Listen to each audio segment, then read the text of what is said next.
Good morning दोस्तों। आज से हम स्टार्ट करने वाले हैं अपनी क्लास 8th की साइंस की एनसीईआरटी जिसका नाम है क्यूरियोसिटी।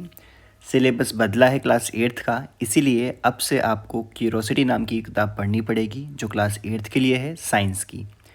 तो आइए स्टार्ट करते हैं चैप्टर नंबर 2 से, the invisible living world beyond our naked eyes. तो इस चैप्टर का नाम है इनविजिबल लिविंग वर्ड। कैसा वर्ड? लिविंग वर्ड है, यानी कि उसमें जान है, but it is invisible to our eyes. वो हमें दिखता नहीं है। तो क्यों नहीं दिखता? क्या रीज़न हो सकते हैं? रीज़न नंबर 1, क्या वो सच में एग्जिस्ट भी करता है?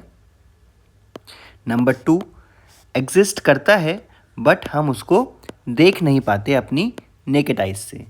तो क्या रीज़न हो सकते हैं? रीज़न नंबर 1 तो नहीं हो सकता कि वो एग्जिस्ट नहीं करता है। जब एग्जिस्ट करता है तभी तो हम उसको साइंस की बुक में पढ़ रहे हैं। तो इसका मतलब ये है, ऐसा वर्ड जो लिविंग है बट वो हमें अपनी नेकेड आइज से यानी कि नॉर्मल आइज से नहीं दिखता है। तो अब इसमें तो वर्ड्स हैं हमारे प्रोब एंड पॉन्डर। तो देखिए, हम इस तरीके से पढ़ेंगे कि हमें वर्ड के मीनिंग भी मालूम रहें कि साइंस के टर्म्स की मीनिंग क्या है और उसको हम कैसे यूज़ कर सकते हैं। तो नंबर 1 वर्ड है हमारा प्रोब एंड पॉन्डर। प्रोब का मीनिंग होता है टू एग्जामिन। किसी भी चीज़ को आप एग्जामिन करेंगे, देखेंगे, परखेंगे, and then you will ponder. Ponder means to think carefully. तो पहले आप उस चीज़ पे प्रोब करेंगे यानी कि उसको एग्जामिन करेंगे, फिर आप उस पर पॉन्डर करेंगे, देन इसका मतलब आप उसको थिंक करेंगे केयरफुली, राइट। तो स्टार्टिंग में 3 क्वेश्चंस हैं जो चैप्टर शुरू होने से पहले हमको डील करने हैं। पहला क्वेश्चन है, have you ever wondered what you might see if the invisible world around you become visible. आपने कभी सोचा है क्या कि कभी जो वर्ड इनविजिबल है, जो हमें दिखता नहीं है, तो क्या होगा अगर वो हमें दिखने लगे? तो ये क्वेश्चन नंबर 1 है। क्वेश्चन नंबर 2 है हमारा, how do you think your observation of this hidden world might change the way you think about size, complexity और even what count as living. Second number का क्वेश्चन बोल रहा है कि आप कैसे सोचेंगे, हाउ डू यू थिंक, कि जो आपने अभी ऑब्जर्व किया, क्या ऑब्जर्व किया? Hidden world. तो आपका सोचने का तरीका वो कैसे बदलेगा कि हिडन वर्ड के अंदर साइज़ कितना है, कॉम्प्लेक्सिटी कितनी है चीज़ों की, और लिविंग की डेफिनेशन क्या है। क्वेश्चन नंबर 3 है हमारा, have you thought how these tiny living beings interact with each other. Third question है कि ये जो लिविंग बींग्स हैं, जो हमें अपनी टाइनी आइज से, जो टाइनी बींग्स हैं जो अपनी नेकेड आइज से हमें नहीं दिख रहे हैं, वो आपस में इंटरेक्ट कैसे करते होंगे। ये हमारे 3 क्वेश्चंस हैं, राइट। अगर आपके कोई और क्वेश्चंस है तो प्लीज़ कमेंट बॉक्स में हमें बताइएगा। आगे बढ़ते हैं। The human eyes can see only object if that are above a certain size. हमारी आँखें उन्हीं चीज़ों को देख सकती हैं जो साइज़ में थोड़े ज़्यादा होंगे, right. For a long time many tiny things around us remained unknown. बहुत समय तक हमारे आसपास की छोटी छोटी चीज़ें हमें कभी समझ में नहीं आई, क्योंकि वो कभी हमें दिखी नहीं, हम उनके बारे में जानते ही नहीं थे। Long ago people discovered that a curved piece of glass could make small things look bigger। आज से कई सौ साल पहले लोगों ने देखा, डिस्कवर किया, उन्होंने जाना कि एक कैसे कर्व्ड पीस ऑफ ग्लास छोटी छोटी चीज़ों को बड़ा करके दिखा सकता है, यानी कि एक lens. The piece of glass was shaped like a lentil seed. Lentil seed जैसा उसका शेप था। तो जो पीस ऑफ ग्लास था वो लेंटिल सीड, लेंटिल यानी कि एक ऐसा, एक राजमा बोल सकते हैं आप, दाल बोल सकते हैं, उसके सीड के जैसा था, ठीक है। Over a time lenses were improved, sorry, the piece of glass was shaped like a lentil seed, thick in the middle, बीच से थिक था, and thin at the edges, और एजेस पे पतला था, hence they call it lens. तो अब हमें मालूम चलता है कि जो लेंस, ये जो लेंस आपको दिख रहा है, इसका नाम लेंस कैसे पड़ा? क्योंकि ये लेंटिल जैसा दिखता था। लेंटिल जैसे दिखने की वजह से इसका नाम क्या पड़ गया? Lens, right. So over a time lenses were improve to become more and more powerful. हम जानते हैं कि टाइम के साथ साथ लेंसेज को और पावरफुल बनाया गया ताकि हम और भी छोटी छोटी चीज़ों को बड़े स्केल पे देख सकें, right. So each new tool from simple magnifying glass to microscopes helped humans see what their eyes could not see. तो इन्हीं तरह से शुरुआत के छोटे से छोटे लेंस से लेके आजकल के टेक्निकल से टेक्निकल बड़े से बड़े माइक्रोस्कोप की जो डिस्कवरी हुई, इन्वेंशन हुआ, उसके साथ साथ हमने अपने आप को इस काबिल बना पाया कि human see what their eyes could not. तो हम उन चीज़ों को भी देख पाए जो हम नेकेड आइज से नहीं देख सकते थे, right.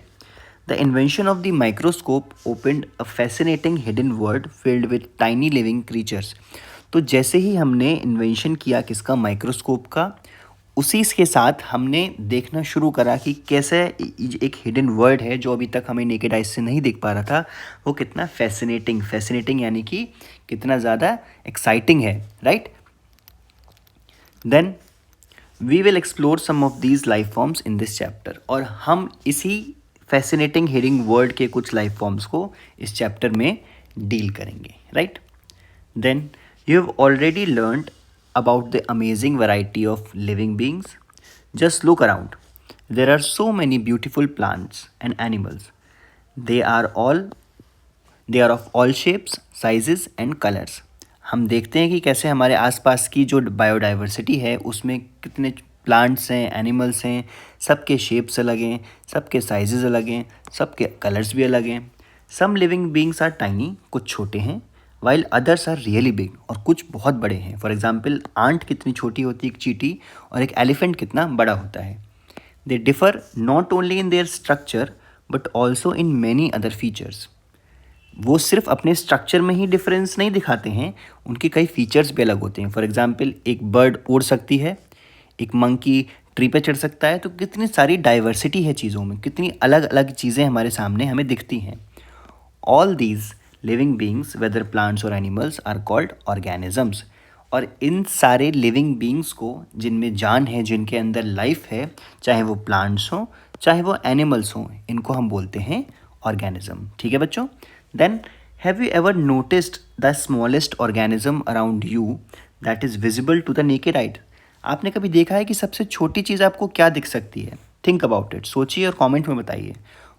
How a small thing can your eyes actually see? और आप कितनी छोटी से छोटी चीज़ को देख सकते हैं, वो आपको सोचना है, अपने आसपास देखना है।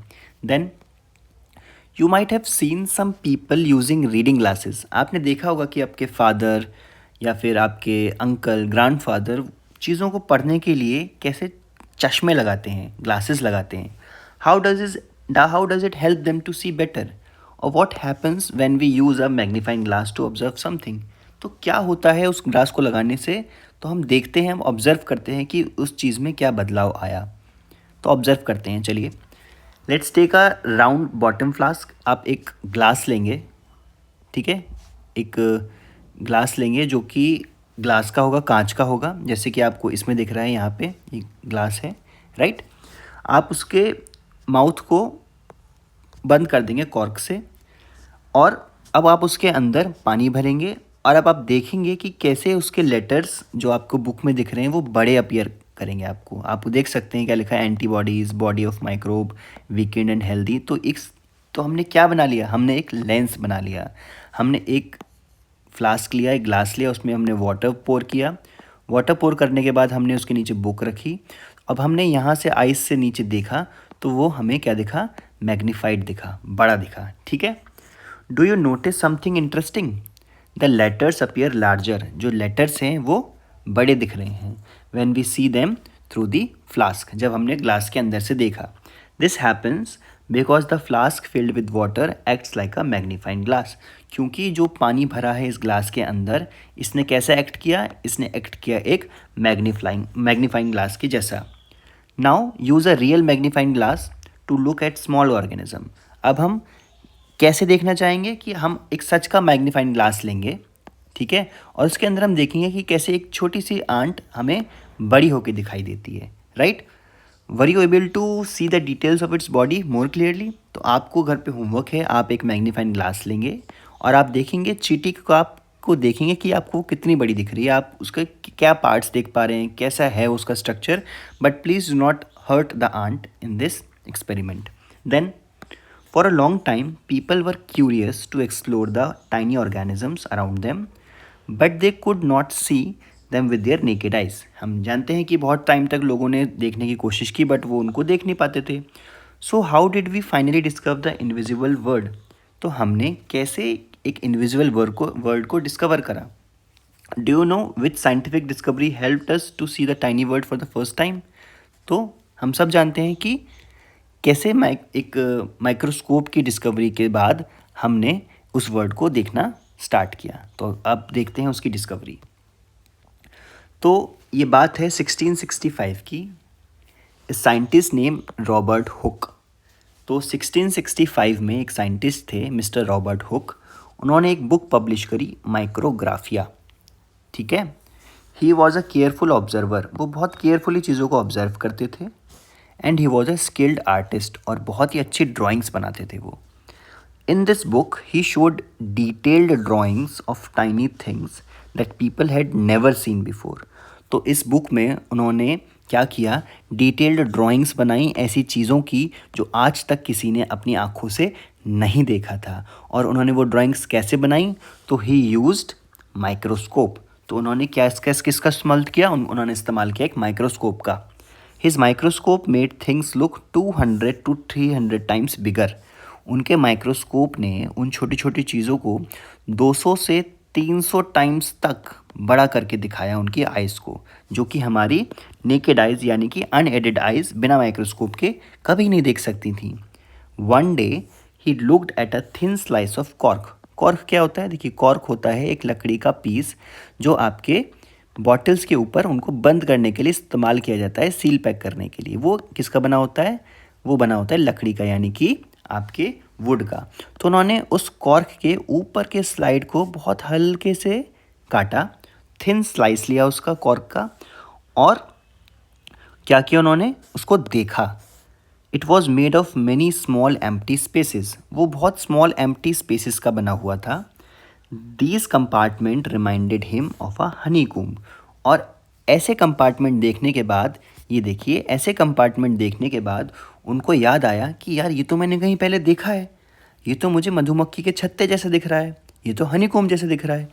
He drew what he saw and called each small space a cell. उन्होंने उसको देखा. तो मैं आपको दिखाता हूँ कि वो कैसा दिखता था. वो ऐसा दिखता था, कुछ इस तरीके का स्ट्रक्चर था. राइट. इस तरीके का स्ट्रक्चर उन्होंने देखा अपने माइक्रोस्कोप में, और उन्होंने हर एक कंपार्टमेंट को, हर एक खाली कंपार्टमेंट को क्या बोला? कि ये है सेल. राइट. तो he drew what he saw and called each small space a cell. This was the first time. ये पहली बार था कि किसी ने वर्ड सेल का इस्तेमाल किया था.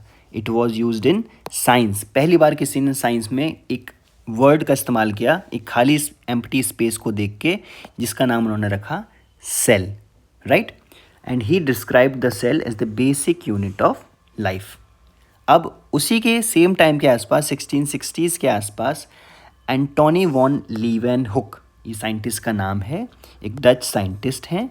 उनका नाम है एंटोनी वॉन लीवेनहुक. डच मतलब डेनमार्क के scientist. Right. He made better lenses. तो उन्होंने लेंसेज को और पावरफुल बनाया, जिससे कि वो और पावरफुल माइक्रोस्कोप्स का इन्वेंशन कर पाए. He was the first person to clearly see and describe tiny living things. वो पहले आदमी थे जिन्होंने जीती जाती छोटी छोटी चीज़ों को देखा. अब आप बोलेंगे पहले साइंटिस्ट तो कौन थे? रॉबर्ट हुक थे. नहीं, उन्होंने डेड सेल्स को देखा. राइट. हम बात कर रहे हैं लिविंग वर्ल्ड की. तो एंटोनी वॉन लीवेनहुक ने 1666 में बेटर लेंसेज का इस्तेमाल करके एक और पावरफुल माइक्रोस्कोप्स बनाए, और he was the first person to clearly see and describe. देखा भी और डिस्क्राइब भी किया, बताया भी कि tiny living things like bacteria and blood cells कैसे दिखते हैं, क्या स्ट्रक्चर है. और इसीलिए उनको बोला जाता है father of microbiology. Father of micro मतलब स्मॉल थिंग्स की, बायोलॉजी मतलब biology, study of living beings which are of very small and tiny sizes. Right.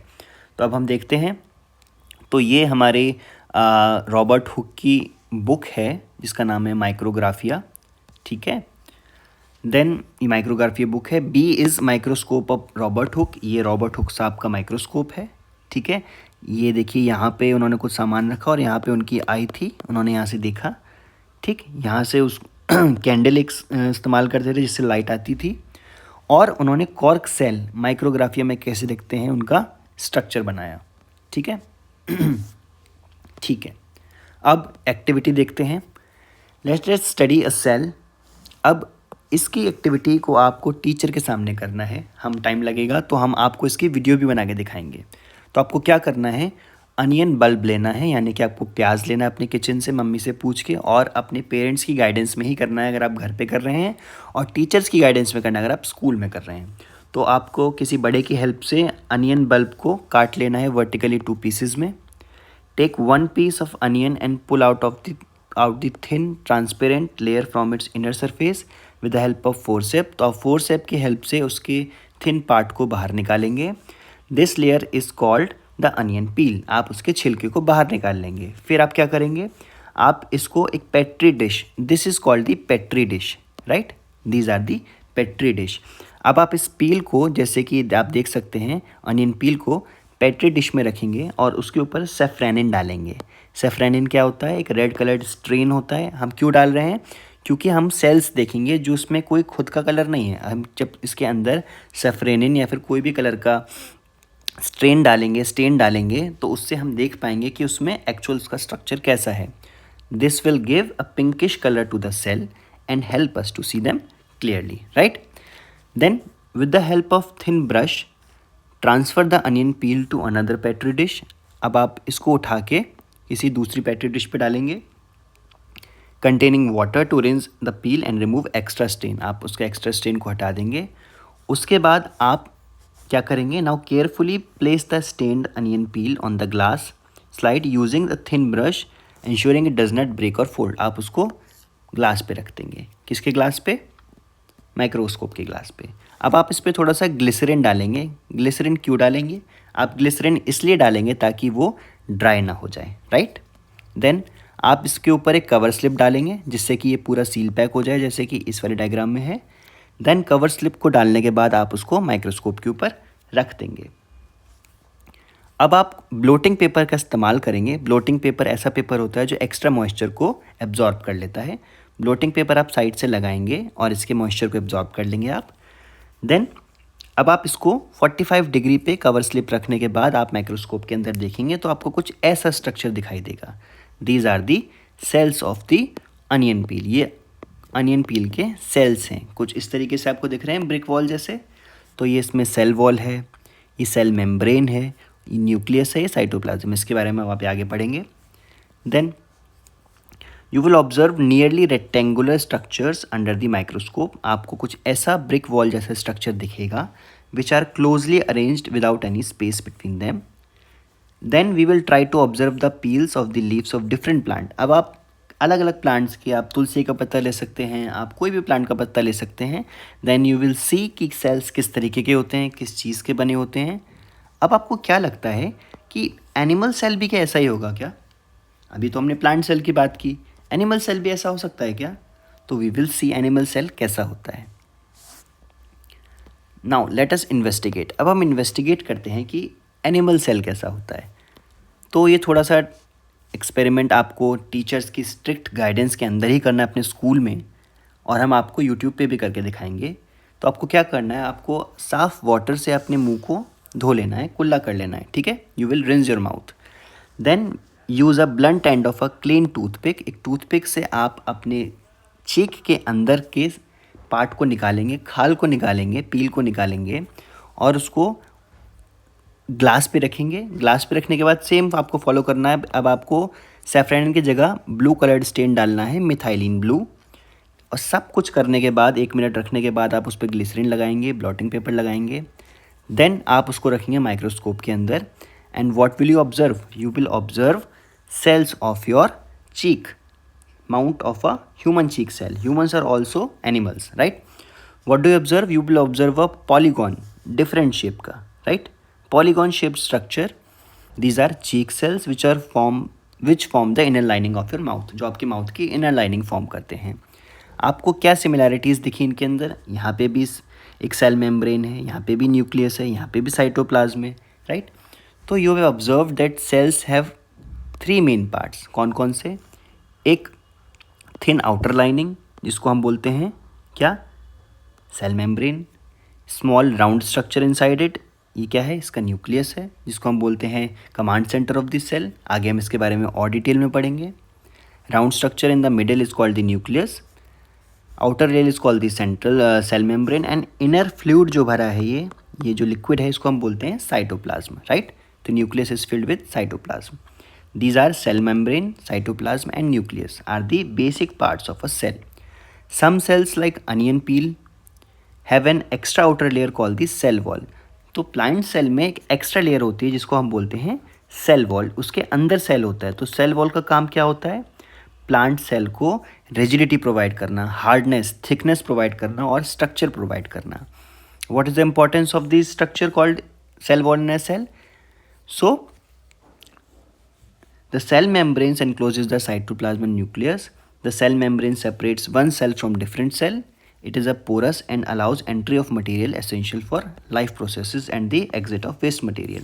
तो cell membrane होती है एक ऐसी structure जो porous होती है, यानी कि कुछ पार्ट्स, कुछ थिंग्स उसके अंदर आ सकती हैं, कुछ थिंग्स उसके से बाहर जा सकती हैं. तो उससे वो न्यूट्रिशन लेगा और एग्जिट कराएगा गंदी चीज़ों का, यानी कि एक्सक्रीटा का, यानी कि उसके बाई प्रोडक्ट्स का. राइट. तो cytoplasm contain other components of the cell such as carbohydrates, proteins, fats and minerals. Most of life process take place within the cytoplasm. तो साइटोप्लाज्म के अंदर ही इंपॉर्टेंट फंक्शंस होते हैं आपके सेल के. Right. अभी कंफ्यूज मत होइए, हम डिटेल में सब कुछ पढ़ेंगे. Then the nucleus regulates the activities that occur within the cell. It also regulates the growth. इसीलिए हम बोलते हैं न्यूक्लियस को command centre of the cell. तो न्यूक्लियस क्या करता है? वो रेगुलेट करता है एक्टिविटी, सारी की सारी एक्टिविटी सेल के अंदर जो होनी है, कब न्यूट्रिशन आना है, कब उसकी ग्रोथ होनी है, तो उस सब को कौन रेगुलेट करेगा? उस सब को रेगुलेट करेगा आपका nucleus. Right. So the cell wall in a plant cell provide rigidity and strength to the plant. जैसे कि मैंने आपको पहले बताया कि वो रिजिडिटी और स्ट्रेंथ देता है. This is why all cells are arranged compactly with each other and look firm in structure. आपने देखा कि कैसे जो प्लांट सेल होता है उसका स्ट्रक्चर फर्म होता है. सारे के सारे रेक्टेंगुलर थे क्योंकि उसके अंदर थी सेल वॉल. वो किसी भी सेल को आपस में घुलने मिलने नहीं देती थी, वो अलग अलग रखती थी. बट अगर आप ह्यूमन सेल देख रहे थे तो वो कैसे था? पॉलीगॉन था. वो अलग अलग शेप्स का था क्योंकि वहाँ पे सेल वॉल नहीं थी. कोई छोटा था, कोई बड़ा था. Got it. एक स्टेप फर्दर लेते हैं. Cells in all part of a plant have tiny rod-shaped structure called plastid. तो सेल्स के अंदर रॉड शेप स्ट्रक्चर होते हैं प्लांट सेल के अंदर, उसको हम बोलते हैं प्लास्टिड्स. ठीक है. एनिमल सेल के अंदर भी होते हैं plastids. Some plastids like chloroplast contain chlorophyll. तो प्लास्टिड होता है, उसके अंदर क्लोरोफिल होता है. क्लोरोफिल क्या होता है? क्लोरोफिल वही सब्सटेंस होता है जिससे कि प्लांट्स की लीफ का कलर ग्रीन होता है. Got it. तो जिससे कि वो फोटोसिंथेसिस कर सकते हैं. फोटोसिंथेसिस का क्या काम होता है? Photosynthesis is the process by which green plants make their own food. Photo means light in the presence of sunlight. Synthesis means बनाना. तो फोटोसिंथेसिस, लाइट का इस्तेमाल करके खाना बनाने के प्रोसेस को बोलते हैं फोटोसिंथेसिस. और वो क्यों हो पाता है? क्योंकि प्लांट्स में होता है क्लोरोफिल. राइट. क्लोरोफिल किसके अंदर होता है? क्लोरोप्लास्ट के अंदर होता है. और क्लोरोप्लास्ट क्या है? एक टाइप का प्लास्टिड है. ठीक. इन नॉन ग्रीन प्लांट्स, जो प्लांट्स ग्रीन नहीं है यानी कि जिसके अंदर क्लोरोफिल नहीं है, क्लोरोप्लास्ट नहीं है, प्लास्टिड का काम क्या होता है? Storage of substances. सब्सटेंस को स्टोर करने का काम होता है. Right. Plant cell also have a large empty looking space called vacuole. तो प्लांट सेल के अंदर एक बड़ा सा खाली स्पेस भी होता है जिसको हम बोलते हैं वैक्यूल. ठीक है. This helps the plant cell store important substances, get rid of waste and maintain the shape of the cell. तो वैक्यूल का काम क्या होता है? इसके अंदर स्टोरेज करना, इंपॉर्टेंट सामान को रख के रखना और वेस्ट को बाहर निकाल देना और सेल की शेप को मेंटेन करके रखना. Right. This gives strength and support to the plant. Now in animal cells vacuoles are usually not present. Animal cells में वैक्यूल प्रेजेंट नहीं होती है, और अगर होती भी है तो बहुत स्मॉल होती है, right. These small vacuoles store certain substances dissolved in water. So cell is not just a simple bag of liquid. Cell जो है वो सिंपल बैग नहीं है जिसके अंदर पानी या फिर कुछ लिक्विड भरा हुआ है. It is very complex, made up of many different part. देखिए, सेल वॉल है, सेल मेम्ब्रेन है, न्यूक्लियस है, क्लोरोप्लास्ट है, साइटोप्लाज्म है, वैक्यूल है, माइटोकॉन्ड्रिया है. Mitochondria is the powerhouse of the cell, right. So इसके अंदर डिफरेंट पार्ट्स हैं, स्ट्रक्चर्स हैं, और सबके अपने स्पेशल फंक्शन हैं, ठीक है, to allow the cell and in turn the entire organism to work. और इसी के साथ साथ सेल से सेल मिलता है, इसीलिए एक ऑर्गेनिज्म वर्क कर सकता है. नाउ अब तो हमने समझ लिया कि सेल क्या है, एक बेसिक स्ट्रक्चर है लाइफ का, और सेल के क्या बेसिक स्ट्रक्चर है वो भी हमने समझ लिए. And we now also understand the plant and animal cell differ in shape and structure. हमने ये भी समझ लिया कि कैसे एक प्लांट सेल एक एनिमल सेल से डिफरेंट होता है. So do different animal cell also vary in their shape and structure. अब क्या एक एनिमल्स के खुद के अंदर के सेल भी अलग अलग तरीके के शेप और स्ट्रक्चर के हो सकते हैं? आइए समझते हैं. तो मसल सेल, ये एक मसल सेल है जो हमारी मसल्स में होता है. यानी कि अगर आप अपने डोले शोले देखेंगे तो वो मसल होते हैं. आप पैर देखेंगे, हाथ देखेंगे तो वो मसल होते हैं. जो आपको दिखता है ना, एक सॉफ्ट सॉफ्ट सा स्पंजी लाइक स्ट्रक्चर, वो मसल होता है. और एक नर्व सेल मतलब जो आपके ब्रेन के सेल्स होते हैं, ह्यूमन बीइंग के, ठीक है. तो इनमें क्या सिमिलैरिटीज़ हैं, क्या डिफरेंसेस हैं. एक जो मसल सेल है, जो ये एक आपका मसल सेल है, ये बहुत कैसा है, ये शेप्ड लाइक अ स्पिंडल. तो मसल सेल आपका स्पिंडल शेप्ड होता है. अब आप बोलेंगे सर स्पिंडल शेप क्या होता है? तो स्पिंडल क्या है, एक थिन पॉइंटेड रॉड होती है, जैसे कि आप ये देख सकते हैं. इस पे क्या होता है, इस पे ऊन को रखा जाता है, ऊन यानी कि वूल को रखा जाता है, और उससे धागा बनाया जाता है. तो अब आप देख सकते हैं कि एक स्पिंडल का स्ट्रक्चर और एक मसल का स्ट्रक्चर में कितना ज़्यादा सिमिलैरिटीज़ हैं. ऐसे ऐसे इसको घुमाया जाता है, उससे थ्रेड बनता है, ठीक है. तो मसल सेल कैसा है, स्पिंडल शेप्ड है, राइट. तो muscle cells are shaped like a spindle, while a nerve cell, एक नर्व सेल आप देख सकते हैं, इट इज़ वेरी लॉन्ग, बहुत लंबा है, और इसकी कई सारी ब्रांचेस भी हैं, राइट. ये लंबा है और इसकी ब्रांचेस भी हैं, ठीक. Some cells are round in shape, कुछ राउंड होते हैं, कुछ लॉन्ग होते हैं, कुछ पतले भी होते हैं. The number of cells also varies in different organism. सब ऑर्गेनिज्म के नंबर्स भी डिफरेंट करते हैं सेल्स में. कोई एक सेल का है, कोई मल्टी सेल का है. Why do cell look so different from each other. अब ऐसा क्यों है, डिफरेंट दिखते क्यों हैं? क्या इनके शेप और साइज़ और स्ट्रक्चर से इनके फंक्शन पे असर पड़ता है क्या? कि अगर ये लंबा है तो कुछ फंक्शन होगा, स्पिंडल सेल है, स्पिंडल शेप का है तो इसका कुछ और अपना फंक्शन होगा. तो आइए जानते हैं. So the unique shape, size and structure of a cell help them carry out their specific function.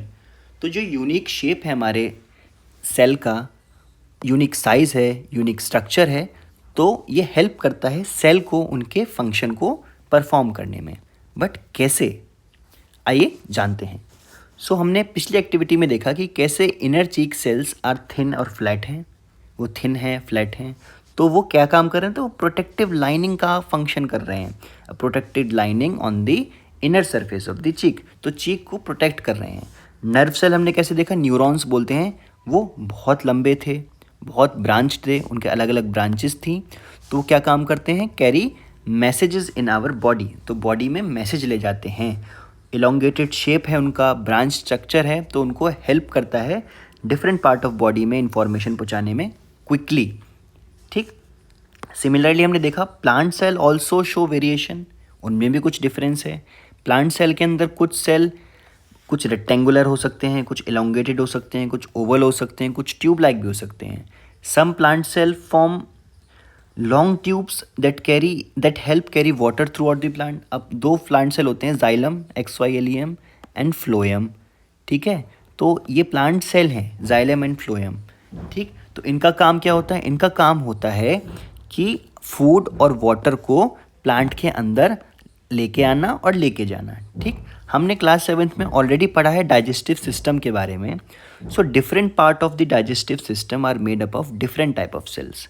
A group of muscle cells are present in food pipe. जो हमारा फूड पाइप होता है, जो हम देखेंगे, जो फूड पाइप होता है हमारा, इसके अंदर डिफरेंट मसल सेल्स होते हैं। ये कैसे काम करते हैं? ये इस तरीके से काम करते हैं, कॉन्ट्रैक्ट होते हैं फिर रिलैक्स होते हैं ताकि खाना आपका स्टमक तक नीचे जा सके, राइट। तो different part of digestive system are made up of different type of cells. A group of muscle cells are present in the food pipe. हमने देखा भी फूड पाइप के अंदर मसल सेल्स होती हैं। These cell contract and relax in a wave like manner. Wave like manner में contract relax होते हैं जिससे कि आपका फूड आपके स्टमक तक नीचे जा सकता है, pushing the food down to the stomach. This movement is possible because muscle cells are thin है, फ्लेक्सिबल हैं और स्पिंडल शेप्ड हैं। तो ऐसा क्यों पॉसिबल हो पाया? अगर सारे सेल्स एक ही स्ट्रक्चर के होते तो क्या स्पिंडल सेल्स या फिर क्या मसल सेल्स काम कर पाते इस तरीके से? नहीं। तो सबका अपना फंक्शन है, सबका अपना स्ट्रक्चर है। The stomach also has different type of cells performing different function. अब स्टमक के अंदर खुद के अंदर अपने अलग टाइप के सेल होते हैं। तो स्टमक के अंदर के जो मसल सेल्स होते हैं ना, तो it helps churn the food. अब चर्न का मीनिंग क्या है? हम इस तरीके से पढ़ेंगे कि हमें हर वर्ड का मीनिंग पता हो। चर्न का मतलब होता है मूव एंड मिक्स। तो जो आप स्टमक देख रहे हैं, स्टमक बड़ी तेज़ से विगरसली वायलेंटली हिलता है, डुलता है ताकि इसके अंदर का फूड आपस में मिक्स हो जाए, right. So muscle cells in the stomach wall help churn the food. Other cells in the inner lining of the stomach produce digestive juices and acid that help break down the food.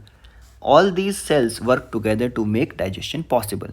अब और भी sales होते हैं stomach के अंदर, कुछ digestive juices produce करते हैं, कुछ एसिड प्रोड्यूस करते हैं, कुछ उस एसिड से बचाने के लिए स्टमक को म्यूकस फॉर्म करते हैं, म्यूकोसा सेल्स बोलते हैं. तो उन सब का अलग अलग अपना फंक्शन होता है जिससे कि डाइजेशन पॉसिबल हो पाता है. नाउ अब क्वेश्चन आता है कि what are the level of organisation in the body of living organism. एक लिविंग ऑर्गेनिज्म जो हमने माना कि सेल से बना है, तो उसका सेल से आगे स्ट्रक्चर क्या होगा वो देखते हैं.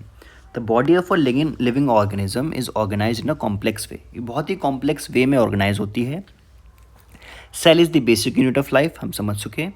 Just like a brick in the basic unit of wall. जैसे कि एक पूरे दीवार में एक ब्रिक यूनिट होती है, बेसिक यूनिट होती है, ऐसे ही एक सेल पूरे ऑर्गेनिज्म में बेसिक यूनिट होता है, right. Cell is the basic unit of life.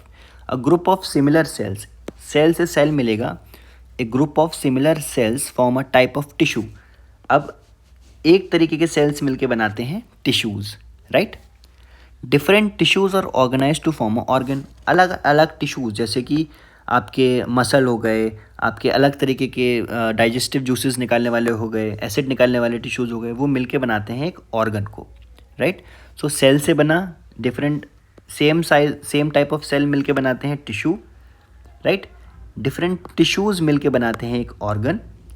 Organ different organ जैसे कि इसमें किडनी अगर ऐड कर दें, हार्ट ऐड कर दें, ठीक है, या फिर आपका पूरा डाइजेस्टिव ऑर्गन्स ऐड कर दें तो आपको बनेगा ऑर्गन सिस्टम. और एक ऑर्गन सिस्टम मिलके बनाता है एक ऑर्गेनिज्म को, right. All organs together make a complete organism like a plant और an animal. So the different level of organisations are cell, cell से मिलके बने टिश्यूज़, टिश्यूज़ से मिलके बना आपको एक ऑर्गन, डिफरेंट ऑर्गन्स ने मिलके बनाया आपका ऑर्गन सिस्टम, और ऑर्गन सिस्टम को कंप्लीट करने के बाद बना पूरा एक organism. These levels of organization help us understand how simple building blocks like cell come together to form a complex living being.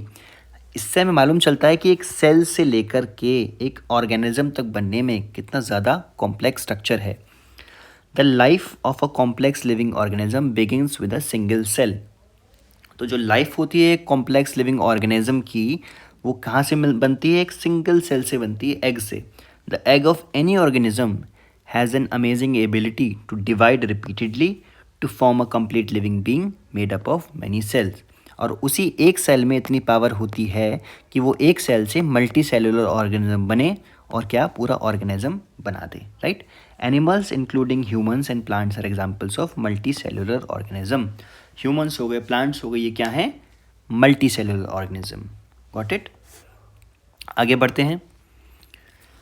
एक योक यानी कि yellow part of an egg of an ostrich egg is the single cell एक अपने आप में single cell है और दुनिया का सबसे बड़ा नोन लिविंग सेल है। It measures up to 130 to 170 millimetre in diameter. Diameter में 130 से 170 हो सकता है।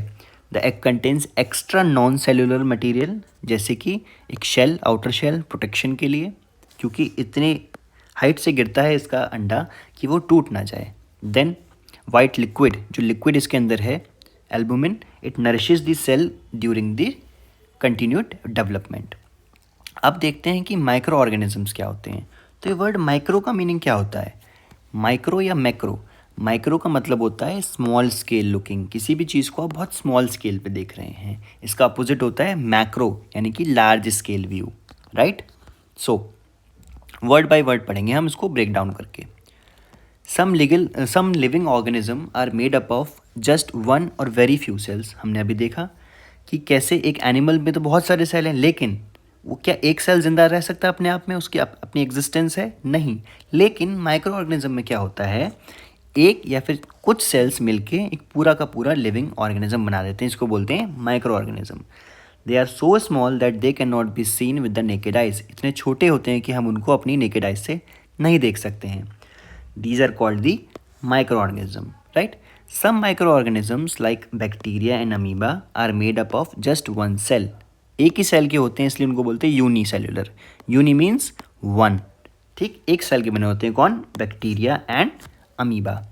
Others like fungi and algae have multi cells. उन पे बहुत सारे सेल्स होते हैं, ठीक? तो उसको हम बोलते हैं मल्टी सेलुलर। और ये दोनों ऑर्गेनिज्म हमारे आसपास होते हैं, बट हमें दिखते नहीं हैं। कहाँ होते हैं? वाटर में होते हैं, सॉइल में होते हैं, एयर में होते हैं, और इनसाइड आवर बॉडी, हमारे बॉडी के अंदर भी होते हैं। But what do they look like? What do their cells look like? उनके सेल्स कैसे दिखते हैं?